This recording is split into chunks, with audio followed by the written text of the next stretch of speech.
यूं ज़मीन पर बैठकर क्यों आसमान देखता है, अपने पंखों को खोल ये ज़माना सिर्फ उड़ान देखता है। नमस्कार दोस्तों, स्वागत है आपका यूनिवर्स क्लासेज में। यदि आप चाहते हैं टीजीटी और पीजीटी में सिलेक्शन लेना और ऊपर पढ़ के या फिर गाइड पढ़ के सोचते हैं कि आप सिलेक्ट हो जाएंगे, तो ये आपकी भूल है। आप भूल कर रहे हैं। आपको ऑथेंटिक बुक्स और एनसीईआरटी पढ़नी होगी, उसके साथ साथ आपको प्रैक्टिस करनी होगी। आप बुक और एनसीईआरटी पढ़िए और प्रैक्टिस हम करवा रहे हैं। भूगोल की प्रैक्टिस हमने 4 करवा दिए हैं और यह इतिहास की प्रैक्टिस है। सोशल साइंस के लिए इतिहास और भूगोल सबसे मोस्ट टॉपिक होता है और मोस्ट इम्पॉर्टेंट है। तो आप जो है इसकी प्रैक्टिस हमारे साथ करिए। आज हमारा इतिहास का प्रैक्टिस सेट नंबर 1 है। तो चलिए आज शुरुआत करते हैं आज से इस महत्वपूर्ण सेशन को। सर्वाधिक संख्या में हस्त कुठार, हैंडेक्स और क्लीवर प्राप्त होते हैं नवपाषाण काल से, निम्न पुरापाषाण काल से, मध्य पाषाण काल से या फिर आद्य ऐतिहासिक काल में। तो जो सर्वाधिक संख्या में हस्त कुठार, इसी को हैंडेक्स बोलते हैं, और जो क्लीवर प्राप्त हुए हैं वो होते हैं आपके निम्न पुरापाषाण काल में। ऑप्शन नंबर बी बिल्कुल करेक्ट है। चलिए अगला क्वेश्चन देखते हैं। जहां आवश्यकता होगी वहाँ हम क्वेश्चन की व्याख्या भी करेंगे। सिंधु घाटी सभ्यता की सबसे बड़ी इमारत कौन थी? मोहनजोदड़ो का अन्नागार, मोहनजोदड़ो का स्नानागार या फिर हड़प्पा के राजा का महल या उपयुक्त में से कोई नहीं। तो जो सिंधु घाटी सभ्यता की सबसे बड़ी इमारत थी वह थी मोहनजोदड़ो का अन्नागार। ऑप्शन नंबर ए बिल्कुल करेक्ट है। इसी के साथ साथ आप नोट कर लीजिए, व्हीलर के अनुसार सैंधव सभ्यता की सबसे बड़ी जो इमारत थी वो मोहनजोदड़ो का अन्नागार था। यह 45.71 मीटर लंबा और 15.23 मीटर चौड़ा था, जबकि मोहनजोदड़ो का सबसे जो महत्वपूर्ण सार्वजनिक स्थल था वो विशाल स्नानागार था। तो ऑप्शन नंबर ए इसका बिल्कुल करेक्ट आंसर है। अगला क्वेश्चन है, बागोर प्रथम काल का संबंध निम्नलिखित किस संस्कृति से है? उच्च पुरापाषाण काल, मध्य पाषाण, ताम्रपाषाण या फिर लौह काल। तो बागोर प्रथम काल का जो संबंध है वह संबंध है आपके मध्य पाषाण से। ऑप्शन नंबर बी बिल्कुल करेक्ट है। कायथा संस्कृति के अवशेष किस राज्य में पाए जाते हैं? महाराष्ट्र, मध्य प्रदेश, राजस्थान या फिर तमिलनाडु में। तो जो कायथा संस्कृति के अवशेष हैं वह पाए जाते हैं आपके मध्य प्रदेश में। बी ऑप्शन आपका बिल्कुल करेक्ट हो जाएगा।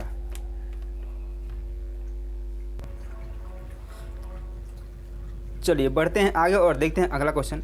निम्नलिखित में उस क्षेत्र की पहचान कीजिए जहां सिंधु सभ्यता के पुरास्थल नहीं मिले हैं। बलूचिस्तान, उत्तर पश्चिमी सीमा प्रांत का पहाड़ी क्षेत्र, निम्न हिमालय क्षेत्र या फिर पूर्वी उत्तर प्रदेश। तो जो पूर्वी उत्तर प्रदेश है, यानी कि ऑप्शन नंबर डी, जो पूर्वी उत्तर प्रदेश है वहाँ पे जो है सैंधव पुरास्थल प्राप्त नहीं हुए हैं। पश्चिमी उत्तर प्रदेश के मेरठ जिले में हिंडा नदी के तट पर स्थित आलमगीरपुर सैंधव विस्तार का सबसे पूर्वी स्थल है। इसका उत्खनन यज्ञदत्त शर्मा ने कराया था। तो इसका ऑप्शन डी करेक्ट है, और जबकि पश्चिमी क्षेत्र में पाए गए थे। अगला क्वेश्चन है, मोहनजोदड़ो में किले व शहर में सबसे चौड़ी सड़कें क्रमशः थी 6 मीटर, 6 व 10 मीटर, 7 व 11 मीटर, 8 व 12 मीटर या फिर 10 व 14 मीटर। तो क्या थी ये थी 6 व 10 मीटर। ऑप्शन नंबर ए बिल्कुल करेक्ट हो जाएगा। ये आपको बता दें कि जो मोहनजोदड़ो के सड़कें की चौड़ाई थी वो 13.5 फीट थी। 13.5 यानी कि 13.5 फीट से 33 फीट तक थी जो चौड़ाई थी। यहाँ के किले व शहर में सबसे चौड़ी सड़कें क्रमशः 6 तथा 10 मीटर थी। सड़कें एक दूसरे को समकोण पर काटती थी, यानी कि 90 डिग्री पर काटती थी। सड़कें जो थी एक दूसरे पे 90 डिग्री पे काटती थी। चलिए अगला क्वेश्चन, निम्नलिखित में कौन सा ग्रंथ पुरुष मेघ यज्ञ के समय बलि पीड़ितों की सूची में शिल्प और व्यवसाय की एक लंबी तालिका प्रस्तुत करता है? वाजसनेयी संहिता, अथर्ववेद, शतपथ ब्राह्मण या फिर तैत्तिरीय अरण्यक। तो यह कौन सा प्रस्तुत करता है? यह करता है शतपथ ब्राह्मण। सी ऑप्शन आपका करेक्ट है। आइए देखते हैं कुछ इससे संबंधित फैक्ट।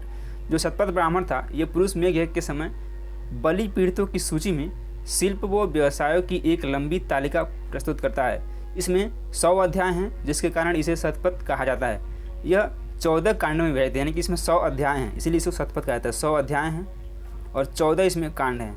ये भी आपको नोट कर लेना, कभी भी पूछ ले कि जो शतपथ ब्राह्मण उसमें कितने अध्याय हैं। 100 अध्याय हैं और कांड कितने हैं, तो इसमें 14 कांड हैं। अगला महत्वपूर्ण क्वेश्चन, नारायण के साथ विष्णु के तादात्म्य का प्राचीनतम उल्लेख प्राप्त कहाँ से होता है? तैत्तिरीय अरण्यक में, महाभारत से, पतंजलि के महाभाष्य से या फिर बौधायन धर्मसूत्र से। तो कहाँ से प्राप्त होता है? ये प्राप्त होता है तैत्तिरीय अरण्यक से। और यह संबंधित किससे है? यह संबंधित है यजुर्वेद से। यह भी आपको ध्यान रखना, ये यजुर्वेद से संबंधित है। यजुर्वेद से ये संबंधित है। और इसमें 10 प्रपाठक हैं जिससे नारायण के साथ विष्णु के तादात्म्य का प्राचीनतम उल्लेख प्राप्त होता है। इसका ऑप्शन नंबर ए बिल्कुल करेक्ट है। अगला प्रश्न, सर्वप्रथम किसने सुझाव दिया कि संस्कृत, लैटिन तथा ग्रीक एक ही भाषा परिवार से संबंधित है? Charles Wilkinson, V A. Smith, Max Muller या फिर सर विलियम जोन्स ने? फैक्चुअल क्वेश्चन है, आपको पता होगा।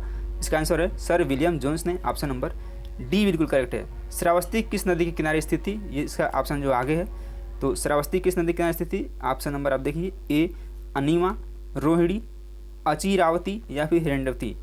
तो जो है ये किस नदी किनारे थी? ये थी आपके अचिरावती नदी किनारे। ऑप्शन नंबर सी बिल्कुल करेक्ट हो जाएगा। अगला क्वेश्चन, हेमवत संप्रदाय शाखा थी, यानी कि हेमवत जो संप्रदाय हो वो किसकी शाखा थी? हीनयान की, महासांघिक की, आजीवक संप्रदाय की या फिर वज्रयान की? तो यह किसकी शाखा थी? यह शाखा थी आपके महासांघिक की। अब महासांघिक किससे संबंधित था? तो महासांघिक महायान संप्रदाय की एक शाखा है। ठीक है, चलिए अगला क्वेश्चन देखते हैं। निम्नलिखित नदियों में पहचान कीजिए जहां से सिकंदर को वापस लौटने पर मजबूर होना पड़ा।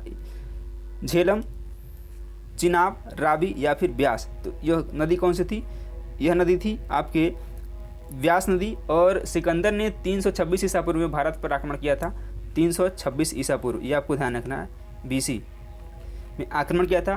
वह 19 माह भारत में रहा, लेकिन ब्यास नदी से आगे न बढ़ पाया क्योंकि उसके सैनिकों ने क्वायनास के नेतृत्व में आगे बढ़ने से इनकार कर दिया था। तो ये आपको इंपॉर्टेंट क्वेश्चन है, आपको ध्यान रखना है।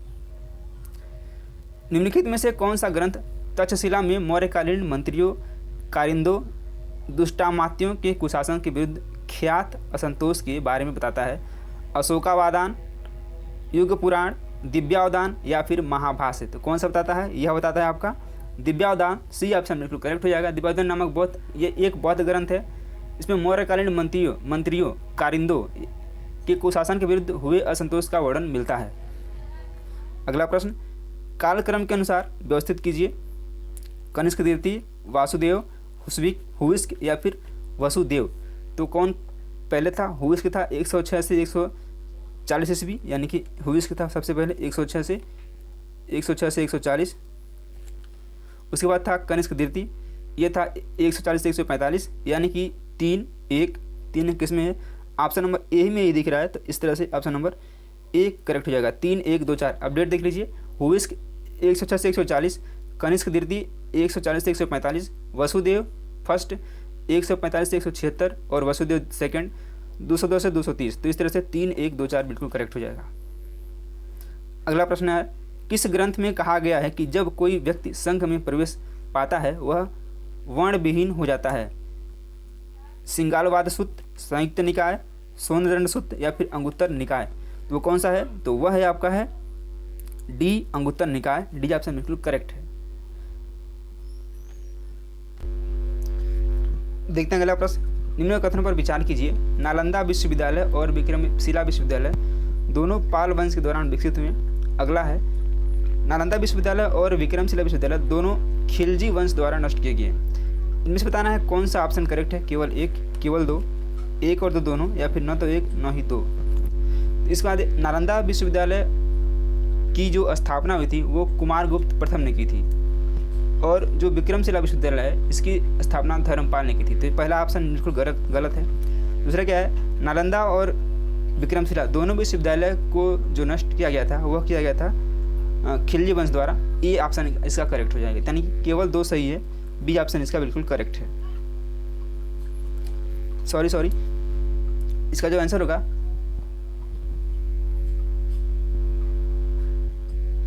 नालंदा विश्वविद्यालय की स्थापना, इसकी जो स्थापना हुई थी इसका ऑप्शन डी करेक्ट है। न तो एक और न तो दो, दोनों असत्य है।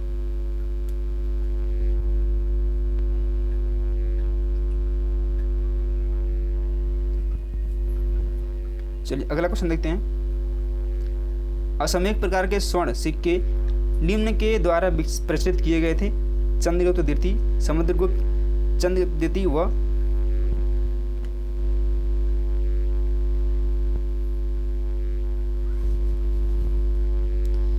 अश्वमेध प्रकार के स्वर्ण सिक्के निम्न में किसके द्वारा प्रचलित किए गए थे? चंद्रगुप्त द्वितीय, समुद्रगुप्त, चंद्रगुप्त द्वितीय एवं समुद्रगुप्त या फिर समुद्रगुप्त एवं कुमारगुप्त प्रथम। तो यह किसके द्वारा प्रचलित किए गए थे? ये किए गए थे समुद्रगुप्त एवं कुमारगुप्त प्रथम द्वारा। डी ऑप्शन इसका बिल्कुल करेक्ट हो जाएगा। पुंड्रवर्धन अधोलिखित किस स्थान से समीकृत किया जाता है? उड़ीसा, उत्तरी बंगाल, असम या फिर विदर्भ। तो यह क्या आता है? उत्तरी बंगाल से। बी ऑप्शन आपका करेक्ट हो जाएगा। अगला प्रश्न, गुप्त काल में अजंता की कौन सी गुफाएं निर्मित हुई थी? 10, 11, 12, 13, 12, 13, 14, 15 या फिर 2, 8, 10, 11 या फिर 16 और 17। तो गुप्त काल में जो अजंता की गुफाएं निर्मित हुई थी वो थी 12, 13, 14 और 15। बी ऑप्शन इसका करेक्ट हो जाएगा। अगला प्रश्न, पुलकेशिन द्वितीय ने दूत मंडल भेजा था कहाँ पे? इराक में, ईरान में, श्रीलंका में या फिर चीन में। तो पुलकेशिन द्वितीय ने दूत मंडल भेजा था, वह भेजा था आपके ईरान में। और कब भेजा था? तो यह भेजा था लगभग 36वें वर्ष में अपने शासनकाल के। अगला प्रश्न, किस तमिल रचना में पत्तिनी पूजा का गुणगान किया गया है? मणिमेखलय, पुत्तु पाटु, शिलप्पदिकारम या फिर तोलकपियम। तो किसमें है? यह है शिलप्पदिकारम में। सी ऑप्शन इसका बिल्कुल सही है। निम्नलिखित में से किससे चोल साम्राज्य के प्रशासनिक प्रभागों का सही अवरोही क्रम ज्ञात होता है? मंडलम, वलनाडु, कुर्रम, मंडलम, कोट्टम या फिर नाडु, कुर्रम, नाडु या फिर कोट्टम, नाडु, कुर्रम या फिर तनुयूर। किससे प्राप्त होता है? यह होता है मंडलम, कोट्टम और नाडु से। बी ऑप्शन इसका बिल्कुल सही है। अगला प्रश्न लेते हैं, निम्नलिखित राजाओं में से किसने अपने राज्य में मदिरा का उत्पादन एवं बिक्री निषिद्ध कर दिया था? हर्षवर्धन, धर्मपाल, कुमारपाल या फिर भोज ने। किसने किया था? यह किया था कुमारपाल ने। सी ऑप्शन इसका बिल्कुल सही है। चोल राज्य के पतन के लिए उत्तरदायी दक्षिण राज्य कौन सा था? यानी कि जो चोल राज्य का पतन था उसके लिए उत्तरदायी कौन सा दक्षिण राज्य था? होयसल, पांड्य, काकतीय। इसमें बताना है 1 और 2, 1 और 3, 1, 2 और 3 या फिर उपयुक्त सभी। तो कौन उत्तरदायी था? इसमें के लिए उत्तरदायी था डी ऑप्शन, उपयुक्त सभी उत्तरदायी थे होयसल, पांड्य और काकतीय। अगला प्रश्न, महमूद गजनी के साथ संघर्ष के दौरान कश्मीर का शासक कौन था? दिद्दा, चक्रवर्मन, अवंतीवर्मन या फिर शंकर वर्मन। तो कौन था? ये था आपका ऑप्शन नंबर ए, दिद्दा। अगला प्रश्न, मुरूज लजहाब का लेखक कौन था? अल मसूदी, अल बरूनी, अल अतबी या फिर इब्न हौकल। तो ये कौन था? यह था आपके अल मसूदी ने। ए ऑप्शन बिल्कुल सही है। अगला प्रश्न लेते हैं, भारत पर आक्रमण करने वाला प्रथम तुर्क आक्रमणकारी कौन था? सुबुक्तगीन, अरब्तगीन, मोहम्मद बिन कासिम या फिर महमूद गजनबी। तो कौन था? यह था आपका सुबुक्तगीन। ए ऑप्शन बिल्कुल सही है। अक्ता वह भूमि होती थी जिसकी आय पर किसका नियंत्रण था? नागरिक प्रशासन का नियंत्रण था, सैन्य प्रशासन का नियंत्रण था, काजी का नियंत्रण था या फिर वक्फ का नियंत्रण था। तो अक्ता जो भूमि थी उस पर नियंत्रण था किसका? सैन्य प्रशासन का नियंत्रण था। वी ऑप्शन बिल्कुल सही है। अलाउद्दीन के बाजार नियंत्रण के बारे में विस्तृत जानकारी का प्रमुख स्रोत क्या था? फुतुह उस सलातीन, खजाइन उल फुतुह, तबकाते नासिरी या फिर तारीख फिरोजशाही। तो किसका क्या था? ये क्या सही है? स्रोत कौन सा है? तो ये स्रोत है जो इसका है तारीख फिरोजशाही। डी ऑप्शन बिल्कुल सही है। वली और अमीर के पदों को किसने पृथक किया था? बलबन, मोहम्मद तुगलक, अलाउद्दीन खिलजी, गयासुद्दीन तुगलक। तो यह किसने किया था? यह किया था मोहम्मद बिन तुगलक ने। बी ऑप्शन बिल्कुल सही है। बाबरनामा में किस हिंदू राज्य का उल्लेख मिलता है? उड़ीसा, गुजरात, कश्मीर, कुर्ग, विजयनगर, मेवाड़ या फिर मथुरा, बंगाल। किसका मिलता है? यह मिलता है विजयनगर और मेवाड़ का। सी ऑप्शन बिल्कुल सही है। अगला प्रश्न, शेर शाह सूरी ने कहाँ से शिक्षा प्राप्त की थी? सासाराम बिहार में है, लाहौर, पटना या फिर जौनपुर से। तो शेर शाह सूरी ने जो शिक्षा प्राप्त की थी वह की थी जौनपुर से। डी ऑप्शन बिल्कुल सही हो जाएगा। किसानों की सहायता के लिए किस शासक ने पट्टा एवं कबूलियत की व्यवस्था की शुरुआत की थी? इल्तुतमिश, अलाउद्दीन खिलजी, अकबर या फिर शेर शाह सूरी। किसने किया था? यह किया था शेर शाह सूरी ने। डी ऑप्शन बिल्कुल सही है। अगला प्रश्न देखते हैं, यानी कि second last question, Haldi Ghati के युद्ध में मुगल सेनापति कौन था? मान सिंह, अमर सिंह, शक्ति सिंह या फिर हकीम खान। तो हल्दी घाटी के युद्ध में मुगल सेना का सेनापति था आपका मान सिंह। ये ऑप्शन बिल्कुल सही हो जाएगा। लास्ट क्वेश्चन आज के इस वीडियो का, दीन इलाही को एक धर्म कहा जाता है, किसने कहा था? अबुल फजल, निजामुद्दीन, बदायूनी या फिर मोहसिन फ़ानी। किसने कहा था? ये कहा था मोहसिन फ़ानी ने। डी ऑप्शन बिल्कुल सही है। तो ये रहे 35 क्वेश्चन जो कि इतिहास से संबंधित हैं आपके आने वाले टीजीटी और पीजीटी एग्जाम के लिए। टीजी और पीजीटी में ज़्यादा टाइम नहीं मिलेगा, मुश्किल से 3 से 4 महीने का टाइम मिलेगा। अब उसमें पूरा रगड़ के पढ़ डालें जिससे कि आपका सिलेक्शन हो पाए। धन्यवाद, मिलते हैं तब तक के लिए। नमस्कार, जय हिंद। महत्वपूर्ण सेशन को, सूफीवाद की चिश्तिया शाखा का संस्थापक कौन था? ख्वाजा बदरुद्दीन, ख्वाजा बहाउद्दीन, ख्वाजा मुइनुद्दीन या फिर ख्वाजा अबू अब्दाल।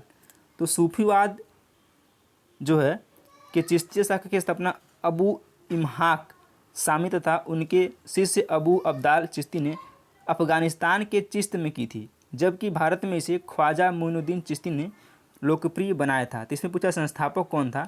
तो जो संस्थापक थे उसमें ये थे Khwaja Abu Abdal. Option number D आपका करेक्ट है। अकबर की इच्छा के अनुसार लीलावती का फारसी में अनुवाद किसने किया था? उतबी, अबुल फजल, फैज़ी या फिर नाजरी ने। तो अकबर की इच्छा के अनुसार जो लीलावती का फारसी में अनुवाद किया था वह किया था ऑप्शन नंबर सी फैज़ी ने। और फैज़ी कौन थे? फैज़ी जो है अकबर के राजकवि थे और फैज़ी की अध्यक्षता में एक अनुवाद विभाग की स्थापना की गई थी। ये अकबर के राजकवि थे और इन्हीं के अध्यक्षता में एक जो है अनुवाद विभाग की स्थापना की गई थी। तो इस तरह से इसका ऑप्शन सी करेक्ट हो जाएगा। शाहजहाँ का राजकवि कौन था? काशी, मुनीर, कलीम या फिर कुदसी। तो शाहजहाँ का जो राजकवि था वो था कलीम।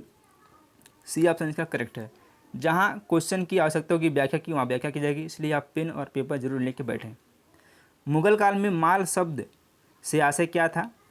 भत्तों का, वेतन का, भू राजस्व का या फिर उपयुक्त में से कोई नहीं।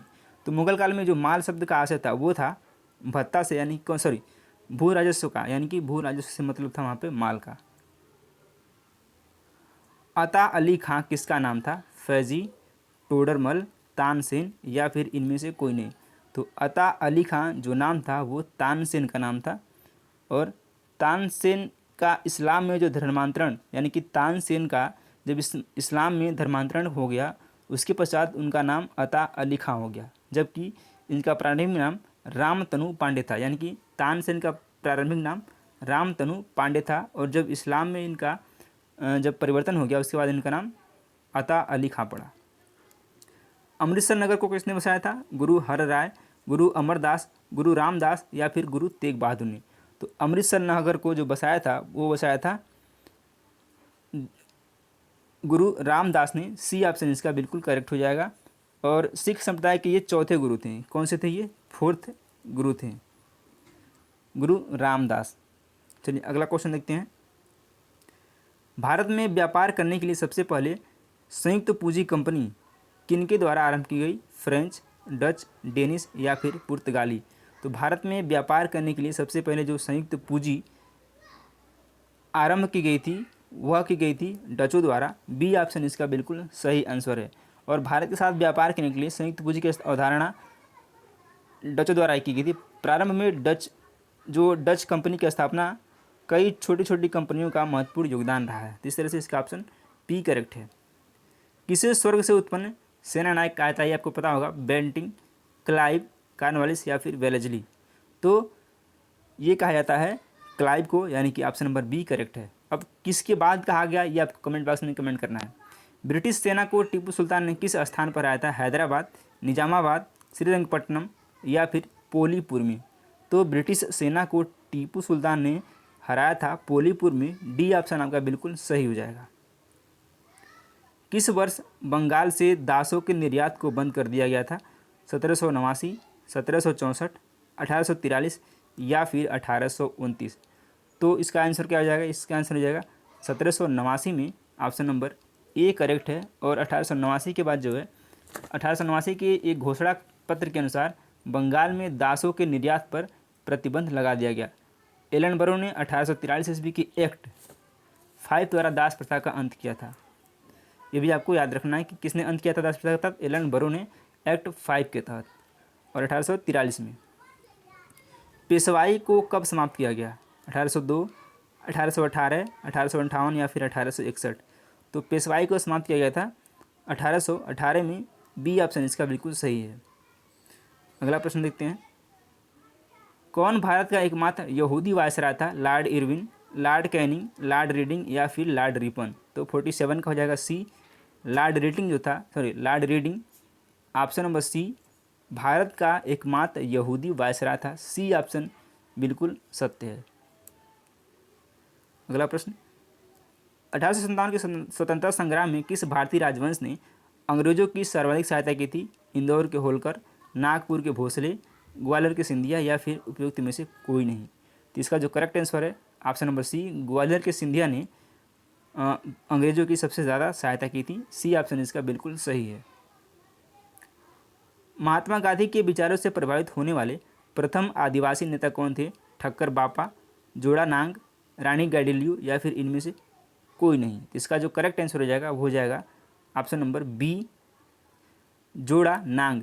बी ऑप्शन इसका बिल्कुल सही है। गांधी जी के विचारों से प्रभावित जो होने वाले थे पहले ये नेता थे जोड़ा नांग, जो कि कहाँ के थे? मणिपुर के।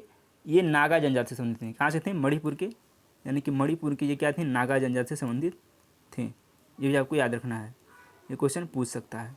अगला प्रश्न है, भारत में आधुनिक शिक्षा प्रणाली की नींव किससे पड़ी थी?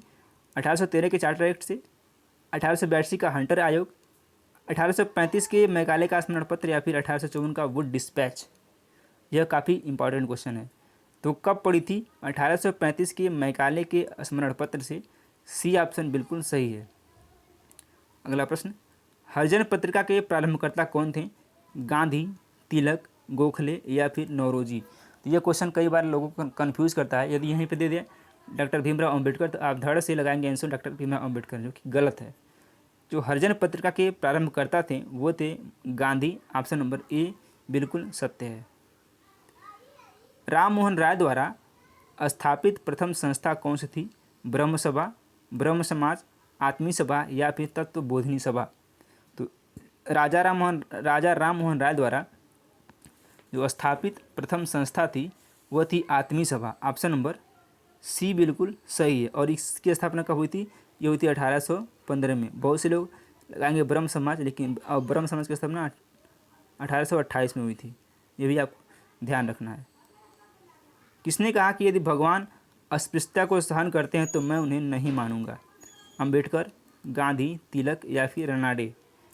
तो ये कौन है? ये हैं ऑप्शन नंबर सी, तिलक। सी ऑप्शन बिल्कुल करेक्ट हो जाएगा। आपको अंबेडकर और तिलक के बीच में, अंबेडकर और गांधी के बीच में कन्फ्यूज नहीं होना है। तिलक जी हैं इसके। भारत की स्वतंत्रता के समय कांग्रेस का अध्यक्ष कौन था? अबुल कलाम आज़ाद, पुरुषोत्तम दास टंडन, जेपी कृपलानी या फिर सरदार पटेल? तो भारत की स्वतंत्रता के समय जो कांग्रेस के अध्यक्ष थे वो थे JP Kripalani. Option number C बिल्कुल करेक्ट है। और ये कब की बात है? इन्हें जो है जेपी कृपलानी थे, इन्हें वर्ष 1946 के मेरठ अधिवेशन में कांग्रेस का अध्यक्ष चुना गया था। यानी कि इनको 1946 में मेरठ जो है मेरठ के अधिवेशन में इनको चुना गया था। तो इस तरह से ऑप्शन का करेक्ट हो जाएगा। तिलक को लेकर किसने कहा था कि संस्कृत के विद्वान के रूप में तिलक में मेरी दिलचस्पी है? ये इंपॉर्टेंट स्टेटमेंट है। William Jones, Max Muller, Einstein या फिर एओ ह्यूम ने? तो यह कहा था मैक्स मुलर ने। बी ऑप्शन बिल्कुल सत्य है, सही है। और ये मैक्स मुलर का एक कथन है। अगला प्रश्न, काकोरी कांड मुकदमे में सरकारी वकील था कृष्ण बहादुर, मोहनलाल सक्सेना, प्रभात चंद या फिर जगत नारायण मुल्ला? तो कौन थे? जगत नारायण मुल्ला थे काकोरी कांड में सरकारी वकील। डी ऑप्शन बिल्कुल सही है। भगत सिंह, सुखदेव और राजगुरु को किस केस में फांसी दी गई थी? कानपुर षड्यंत्र केस, लाहौर षड्यंत्र केस, काकोरी केस या फिर अलीपुर षड्यंत्र केस में? तो यह किस में दी गई थी? ये दी थी लाहौर षड्यंत्र केस के तहत। ऑप्शन नंबर बी बिल्कुल करेक्ट हो जाएगा। और फांसी कब दी गई थी? 23 मार्च 1931 को। 23 मार्च, ये काफ़ी फेमस क्वेश्चन है। 23 मार्च 1931 को हमारे इन बिन सपूतों को फांसी दे दी गई थी। अगला प्रश्न, ट्रेड यूनियन आंदोलन के क्रांतिकारी चरण का समय था 1918 से 1926, 1926 से 1939, 1939 से 1945 या फिर 1914 से 1918। तो ट्रेड यूनियन आंदोलन के क्रांतिकारी का जो चरण था वह था 1926 से 1939। सी ऑप्शन बिल्कुल सही है। भारत छोड़ो आंदोलन के प्रस्ताव का आलेख किसने बनाया था? महात्मा गांधी, जवाहरलाल नेहरू, सरदार पटेल या फिर मौलाना अबुल कलाम आज़ाद। तो किसने बनाया था? यह बनाया था महात्मा गांधी ने। ए ऑप्शन बिल्कुल करेक्ट हो जाएगा। और भारत छोड़ो आंदोलन कब हुआ था? ये हुआ था 1942 में। ये भी आपको ध्यान रखना है, पूछ सकता है। अगला प्रश्न, निम्नलिखित घटनाओं को उनके कालक्रम के अनुसार बताना है कि कौन सी घटना कब हुई थी, ये बताना। अगस्त प्रस्ताव कब हुआ था? 8 अगस्त 1940। ये हुआ था 8 अगस्त 1940। अगला है आईएनए का मुकदमा। तो आईएनए का मुकदमा जो हुआ था 1945। भारत छोड़ो आंदोलन 1942।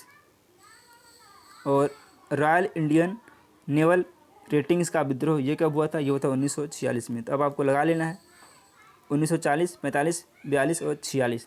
तो सबसे पहले क्या आएगा? सबसे पहले आएगा 1940 ए, फिर 1942 1 3, फिर 1945 2, फिर 1 3 2 4। ऑप्शन नंबर ए बिल्कुल करेक्ट हो जाएगा। एक बार देखिए, अगस्त प्रस्ताव 8 अगस्त 1940, आईएनए का मुकदमा 1945, भारत छोड़ो आंदोलन 1942 और रॉयल इंडियन नेवल रेटिंग्स का विद्रोह 1946। अगला प्रश्न, ब्रिटिश पार्लियामेंट के लिए बांझ और वेश्या जैसे शब्दों का प्रयोग महात्मा गांधी ने अपनी किस पुस्तक में किया है? इंपॉर्टेंट क्वेश्चन है यह। और ये भी ध्यान रखना किसके लिए? ब्रिटिश पार्लियामेंट के लिए। The story of a Satyagrahi, Sarvodaya the universal dawn, an autobiography और the story of my experiment with truth. चौथा है हिंद स्वराज। तो किसमें कहा था? इसी कहा था हिंद स्वराज में ब्रिटिश पार्लियामेंट को बांझ और वेश्या का शब्दों का प्रयोग किया था। अगला प्रश्न और लास्ट क्वेश्चन इस सेशन का, मदर टेरेसा द्वारा स्थापित धर्म संघ जाना जाता है sisters of charity, missionaries of charity, organization of love, charity for all. तो कौन सा है? यह है मिशनरी ऑफ चैरिटी। तो ये रहे लगभग 27 क्वेश्चन। और 27 में आपने कितना सही किया आपको कमेंट बॉक्स में कमेंट करके बताना है। और फिर सुबह मिलते हैं। भूगोल की प्रैक्टिस था, तब तक खूब पढ़ाई करते रहिए, मस्त रहिए, तंदुरुस्त रहिए, स्वस्थ रहिए। नमस्कार, जय हिंद।